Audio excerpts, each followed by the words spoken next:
Hello, welcome in or welcome back to my channel. My name is Deb from DG Reads, and it's time for another arc attack. If you're not familiar, Arc Attack is a series I do on my channel where I am reading and reviewing upcoming or sometimes recent releases where publishers or authors have sent me advanced copies for review, and it gives me an excuse to get to some highly anticipated reads and be able to share them with you so you can decide maybe if they are books to add to your shelves. This time, to kick things off, I am starting with a book that is coming out in filming time next week. This will have come out long before you are actually seeing this.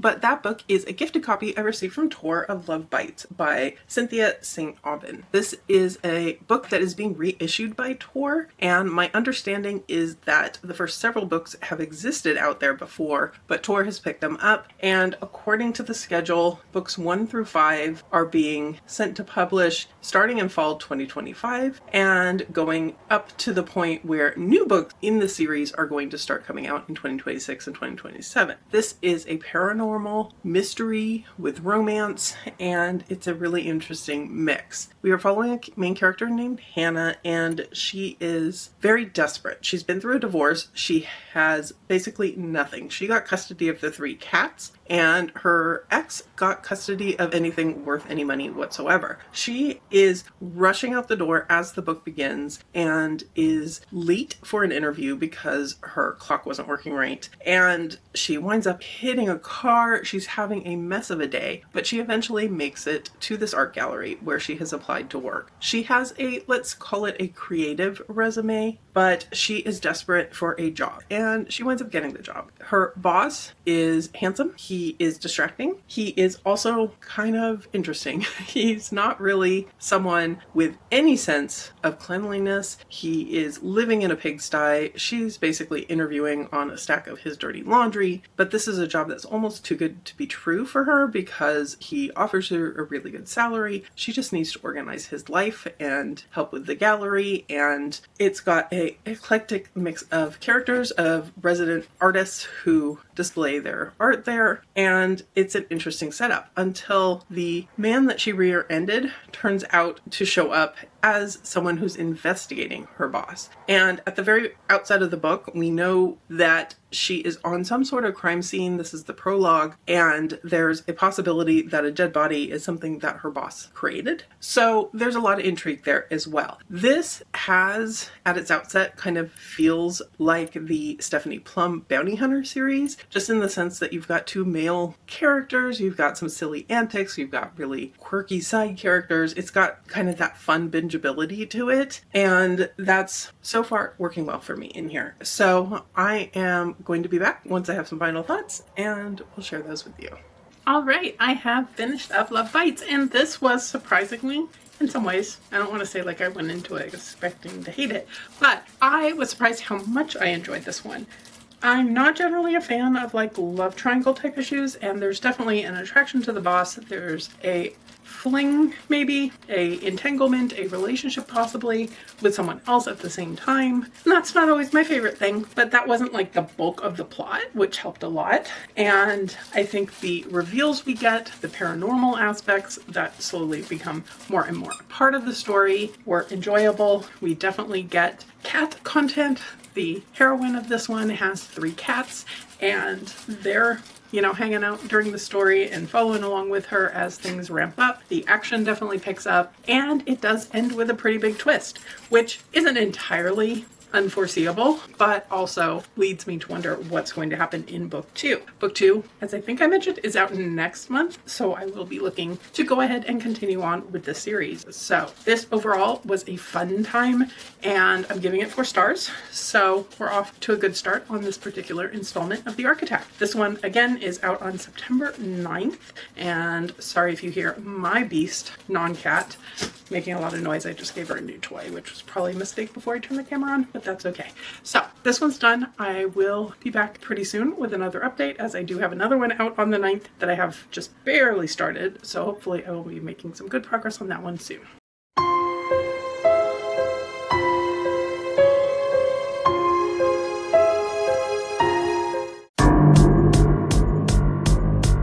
For For my next book, I picked up Extremity by Nicholas Binge, and this is an arc. It originally was meant to be coming out in September, but I did see it has been pushed back to October 14th as I was starting it, so I'm actually a little bit early on this one where I thought I was going to be running late. But this is a little sci-fi mystery novella, basically, and it's a gifted copy I received from TorDotCom. This is an author that I have really enjoyed in the past, and one where I didn't fully connect with the first book I had read from him. So I was very excited to kind of pick up a third book by him, see how it goes, and so far it is going very well. This is being told to us in a very interesting way. In the text, we're basically hearing about the events of this after the fact. It's told in a way where our three main characters in here are basically providing their witness accounts as to everything that went on here. We have Julia, who is a disgraced former detective who was forced into retirement. We have John, who is Julia's former partner and also kind of a more senior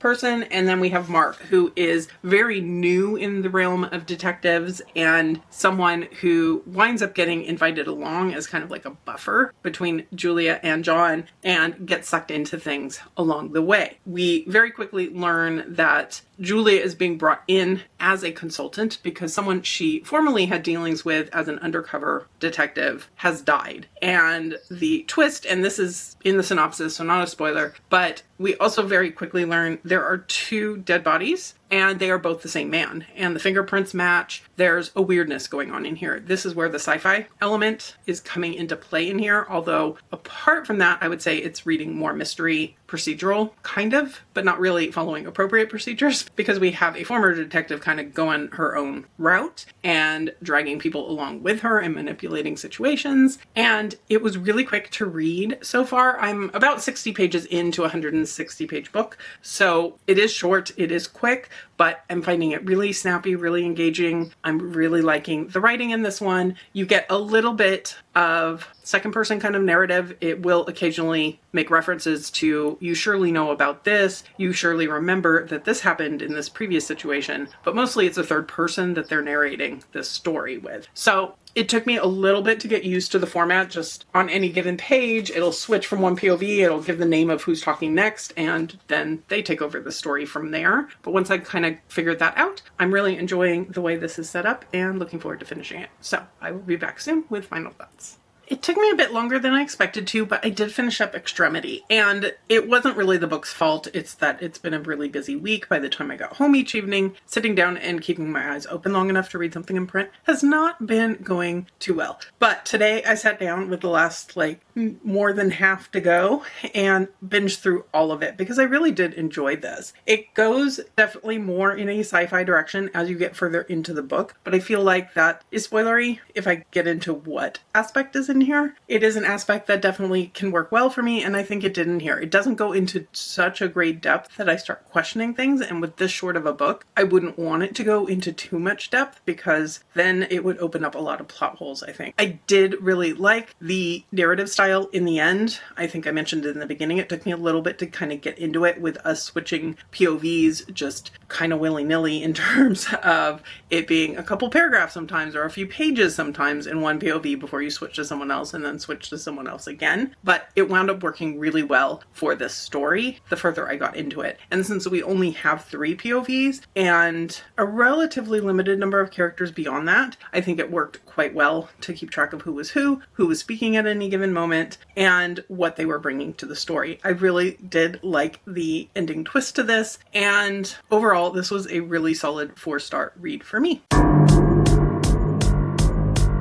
I have made it 53% of the way into We Love You, Bunny, and that feels like quite an achievement given that this book is nearly 500 pages, and it doesn't need to be. Spoiler alert for my feelings on this one so far. But this is a sequel to Bunny. It's also a prequel to Bunny. Someone did comment, I think, on my book haul asking if it was a prequel instead of a sequel, and I think it's a little bit of both. It starts after Bunny, and the narrative style has us going back in time to before Bunny and then during Bunny. So I think you could say that it goes in the categories of prequel, sequel, and companion novel, kind of all at the same time. In this one, we are following the bunnies, and it is after the fact because Sam, who was the POV in Bunny, has published the book that she wrote of her experiences of what happened in Bunny. And the bunnies, the women of her writing group who cut her out and then let her in, all of that, they're a little upset with how they were portrayed in her book. Not that they're, going to talk about that or acknowledge that she wrote a book and had success with it or anything like that. But they are telling their side of it, kind of. And they're telling this while they have Sam tied up. They've kidnapped her. I did verify it. That is in the synopsis. And it happens, this from the very beginning of the book, essentially.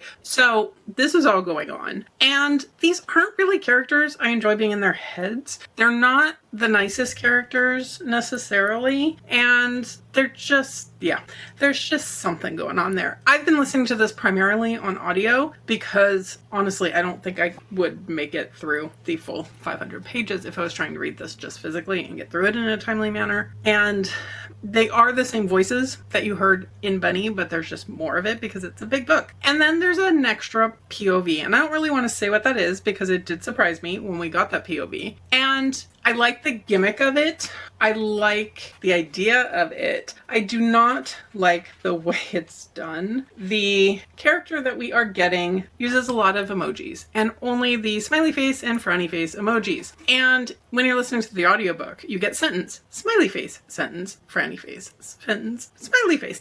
And it's really hard to get through. And this winds up being a good solid chunk of time that you are spending with this particular character. And from the reviews I've read, it comes back again later in the book also. So that's not thrilling me. I honestly feel like this book is telling us too much. It's losing some of the ambiguities and fever dreaminess of Bunny because we're hearing the full story from the people who were there. And I think what I liked the first time around reading Bunny was not really knowing everything and being able to kind of theorize and think through ideas of what was going on, what was real, what wasn't. Those types of things I really liked. And when I reread Bunny relatively recently, I didn't enjoy it as much because I knew more so what was going on. And I think that's even more so the case in here. I have heard that the ending is something. I'm assuming it's something weird and wild and hopefully worth the time that's being spent getting there.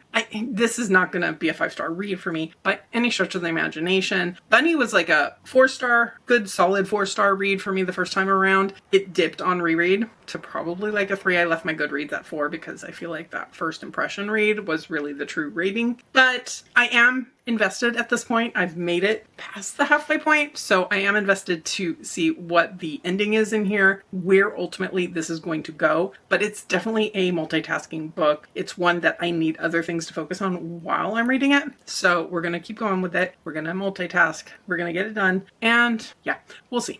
I'll let you know how it goes and hope the next book is better. I'm only at halfway. I shouldn't be saying that already, but I am. Okay, I did finally finish up Bunny. Well, we love you, Bunny. I struggled. I'm just gonna be honest. I probably should have DNF'd this. If I hadn't had the audiobook, I definitely would have. I just didn't like the narrative style of our extra POV in here, which some reviews are mentioning who it is, but since it's not in the synopsis, I don't really want to say. But the particular cadence and narrative style and the constant use of emojis really didn't work for me. I think maybe if I had been reading in print and been engaged enough to read it in print, that would have bothered me less because your eye can kind of skip over it more than your ear can. I really could go a while without hearing the words frowny face again. But it just felt like this was too much. I think by the end, Mona Awad did bring back in some of the unsettling nature of the original Bunny, some of the kind of ambiguous things happening. But I do feel like we just kind of know, for the most part, what happens in here. And it's a little less open to interpretation. I did like the final twists and turns that we get toward the end. I think this is an author that definitely can do a twist well. And it wasn't one I expected, although I don't know if there was enough material there and if my brain was enough engaged toward the end for me to have picked up on it. That I'm not sure about. But in the end, this just wasn't a me book. I think there were elements that I liked in it, but it did not need to be this long. Like, it really just did not need to be this long. I think it could have been more like bunny length, and maybe that would have hit harder for me. I think the writing was good. The characters were already developed from book one. I would not pick this book up if you have not read Bunny, because to me, I don't know without the context if it would hit. I don't know. I could be wrong about that. But I think this one's a 2.5 for me. I think that's where I'm landing with it, and that's okay. Not every book's going to be a win. So yeah, hopefully I'll be back with a book that I'm enjoying much more.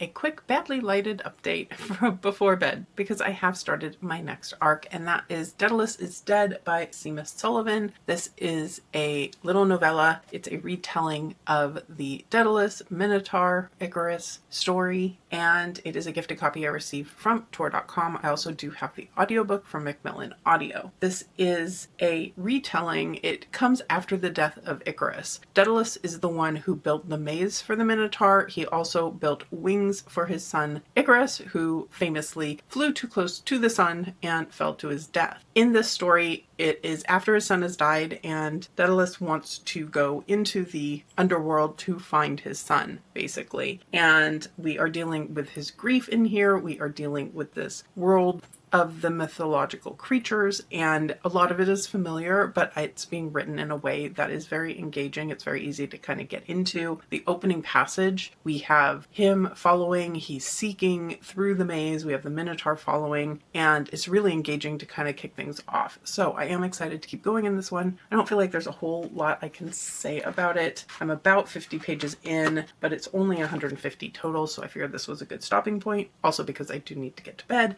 but I will continue on with this and bring you final thoughts. I finished up Daedalus is Dead by Seamus Sullivan. I think this was really well done. I think it did a really good job of taking a kind of familiar set of characters from Greek myth and putting it into something that does feel like a new story. I think focusing on this father and his grief and what he's trying to do to get back to his son, and the trials, not quite trials, but the things he's having to overcome and get through and get past, from the king to Persephone to everything else that's standing in his way, I think is a good study of fatherhood. I think also there's some guilt and grief there for what he was responsible for when it came to the Minotaur, and the fact that he created this labyrinth that was then used to trap this living creature, and also that the Minotaur killed so many people, and that also in the process of creating this labyrinth weighs on him as well. And I think all of that is done really well in here, and overall I had a good time with this one. I'm giving it 4 stars. I think it did what it needed to do to feel like a new story, and that's really what I'm looking for when I'm looking at a Greek myth retelling. I don't want to feel like I'm just reading the myth over again. I think I'm looking for a twist on it. So the author succeeded with that here, and I definitely would read from them again. And then I am halfway into another book.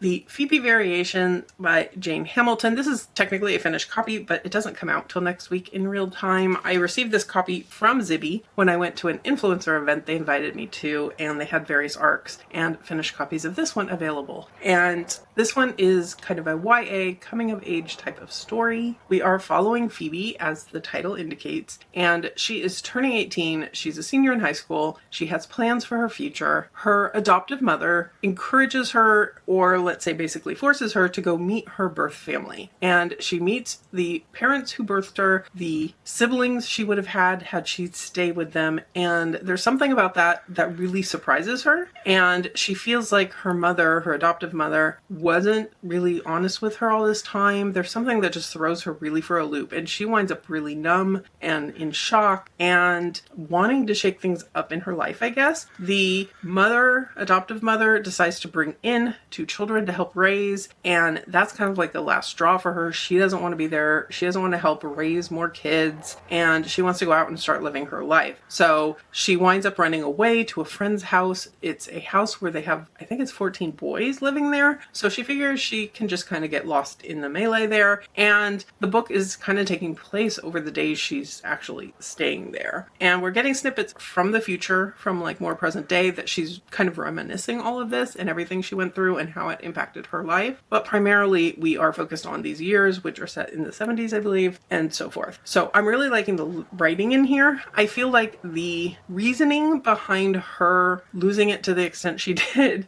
in the moment of meeting the birth family was a little bit feeling contrived to me. I didn't necessarily feel like I understood why she was so mad at her mother about what she found out. She really is going through it. She's feeling numb. She doesn't really even remember the whole occasion because she was just in so much shock. And I think maybe if I had seen a little bit more of the relationship or gotten some flashbacks about how the relationship between her and her mother was before, maybe that would have made a little more sense to me. But I think her acting out as an 18-year-old and kind of having a lot of first-time experiences, hanging out with these boys, like puts her relationship with her best friend through some things, her relationship with these boys through some things, and I'm eager to see where this is going to wind up in the end. This is listed on Goodreads, although there's not very many reviews, so that's probably part of it. As adult, I would call this YA to new adult, maybe a stretch. It definitely has some somewhat adult themes, but mostly I would say we're dealing with the teenage aged characters and experiences and things that would be relevant to that age range more so. Anyway, I am looking forward to finishing this up, and I will bring you final thoughts.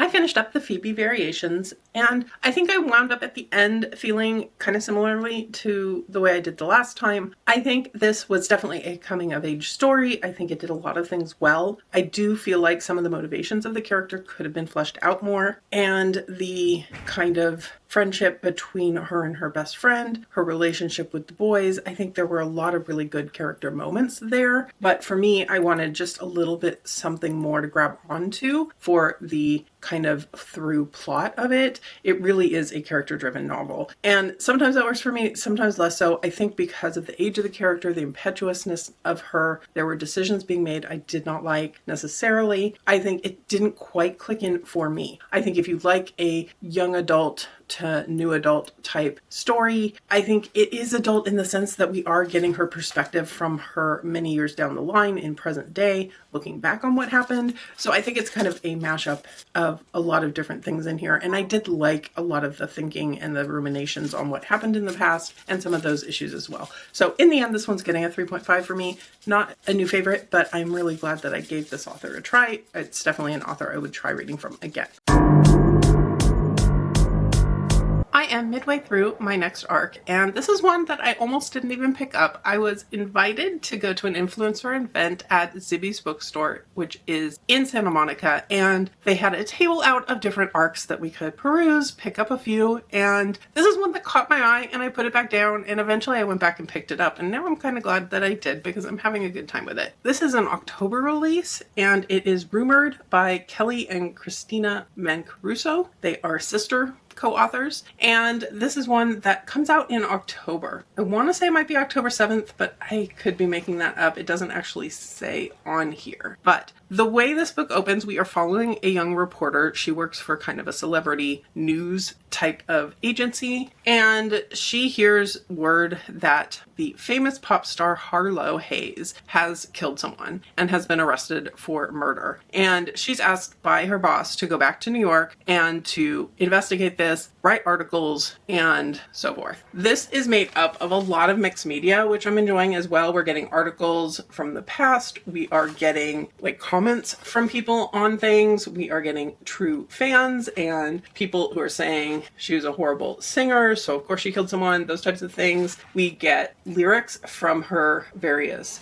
albums, we get the articles that other people have written, we get podcast excerpts, we get encyclopedia excerpts. So there's a lot going on in this book. As our main character, Naomi is investigating things. She makes some connections. She has some connections with people on the PR team. She learns who the target was, who is another famous person, who the victim was rather, and she starts to get more and more information. It's very much an investigation. She gets out like your classic typical detective whiteboard with red string connecting pieces type of a thing at one point. We are also seeing some of her personal life though here, because she used to live in New York. She left after her sister died. Her sister died of an overdose and a house fire in combination, and this is something that she hasn't fully processed as you can imagine, and her being back in town is opening up a lot of those old wounds as well. So I really am liking her. She does make some decisions I wouldn't in ways she's approaching people who are grieving and so forth. But overall, I like her ambition. I like the kind of way she's thinking through different clues, getting information, piecing things together, and the way that we're getting reveals throughout the story as well. This is about 425 pages, something like that, and I only have it in print, so it's taking me a little bit longer to get through, but honestly, every time I pick it up, it's real easy to binge, and I get further than I really expect to. So hopefully it won't take me too long to finish this off, and I'll be back with some final thoughts. I'm checking back in because I have a couple updates for you. First off, I did finish up Rumoured, and for one thing, this timing was perfect for a Kylee costume. I think I might give you a sneak peek of it, or it will be on my Bookstagram. I'm not sure which will come out first. So it might be a sneak peek, it might be after the fact, I might forget altogether. We'll see. None of us know at this point, but I guess you do, maybe. The book itself took some twists and turns, which I did not expect, which I really enjoyed. I think this is one where you do have to suspend some disbelief, and that's okay. I don't mind that in a thriller. I do go into a thriller with the kind of mindset that things are going to be a little bit out there. If it was just a normal everyday occurrence type of book, then it wouldn't be a thriller, right? Or a mystery type thing. I still think the main character, Naomi, made some moves in here that I would not have done, for sure. She overstepped in places, and I got where she was coming from, but also she was a little bit young and impetuous, and that was part of it as well. But at the same time, I wanted answers, and she was doing these things to get answers, and I kind of liked how this wound up with the surprises, with the kind of Easter eggs. The authors talk about leaving Easter eggs in the text, and I'm not the one who's going to go back through all 450 pages of it to look for the Easter eggs I missed, but there was a lot of our character pulling together Easter eggs from various things, and I really enjoyed kind of that deciphering and the kind of music history we get from that as well, and the conspiracy theories about music history we get. And overall, I had a good time with it. The fact that it's 450 pages, the fact that I had to read it all in print, it did take me a little bit longer, but that's a me thing, not a book thing. And the fact that I did consume large chunks of this book at a time, about 100 pages in a sitting each time, says that it really had me gripped. I like the mixed media in here. Not all of it did I feel was necessarily necessary, but I think it did inform the story in a good way and was a fun way to kind of include some extra details. So I'm landing on a 4 for this one, and I'm really glad that I just randomly picked it up. So with that,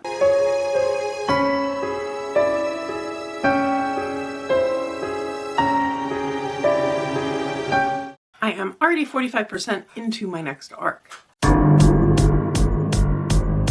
I just picked up the audiobook copy of Galloway's Gospel by Sam Rebelein. This actually came out a couple weeks ago on the 16th of September, but I didn't get the arc in time for that, so I am doing a little bit of catch up with this one. In this book, we're following two different timelines. In 2009, we're following Rachel Galloway, and she is a student. She is kind of someone who doodles a lot. She makes up stories, and one of them relates to pigs and a cult or a religion that's centered around them, and they made sacrifices to this. They produced poop that made things grow. It was a whole thing, and it was all in her head basically, but one of her fellow students sees it one day and believes that she's having visions of something that's real, and it becomes a whole thing. She winds up using it to get out of a class project. More and more people get invested in this thing, and it kind of snowballs. In the present day, Rachel works for the guard in the same county, and one of her fellow guards goes missing. There is a weird note that says Cult Watch that he left behind, and she needs to investigate this. She winds up in a little town that really has taken things to an extreme. It seems like her little fictitious made-up cult has really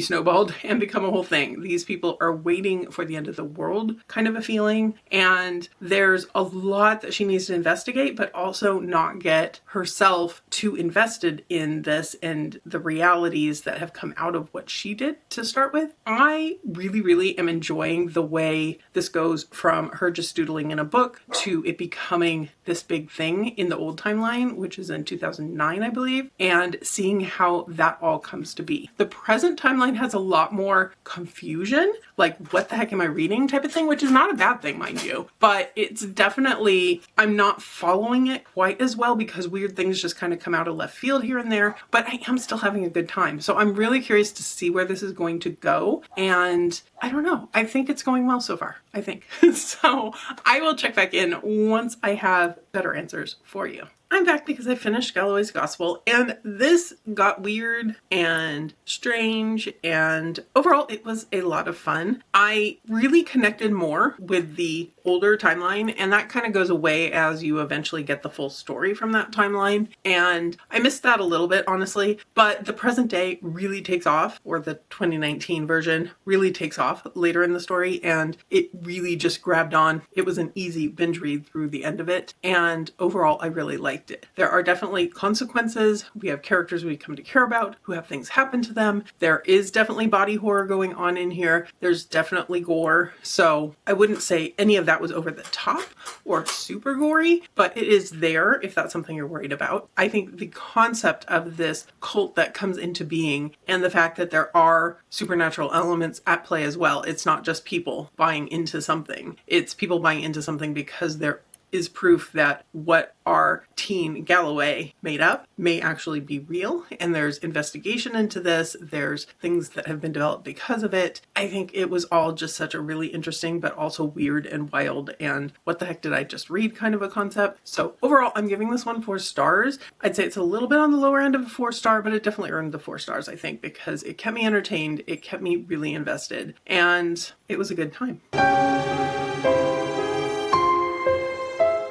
And then I wanted to include one last book in here, and it's not one I'm going to give you midway thoughts on because, as you'll see, it's super teeny. It's also a sequel, so there's only so much I can say about it, but I did just finish Cathedral of the Drowned by Nathan Ballingrud last night. This is the second book in his Lunar Gothic trilogy, Lunar Gothic trilogy, and it's the sequel to Crypt of the Moon Spider. And the premise of this series is that there is a spider that used to live on the moon and left behind a bunch of web, and this web is used to create an asylum on the moon, and it's used in the treatment of people there. That's basically the setup of book 1, is this asylum on the moon, and things get very wild, very crazy from there. And I think this author does a fantastic job with creating atmosphere and unique settings and things just going a little bit off the wall. And in this one, he ramps it up even further. There's a new setting in this one, even as we are returning to that moon setting and some of the earth setting that was in book 1 as well. And we have a watery setting on this one. I don't want to say too much because it could reveal things about book 1, but my favorite part of this is the atmosphere and the setting. It's very descriptive. This is one I recommend to people who just like really good language and descriptions